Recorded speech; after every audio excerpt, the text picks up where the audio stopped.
ਕੀ చేసాను echo mode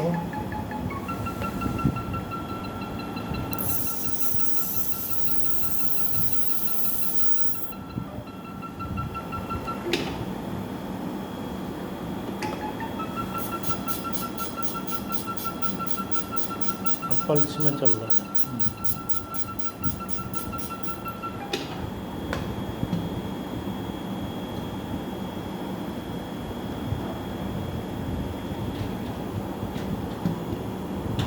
ये मैं हटा देता हूँ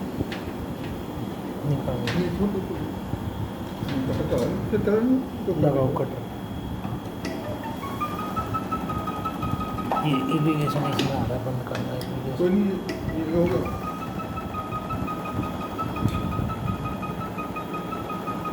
आ रहा है कटर आ रहा है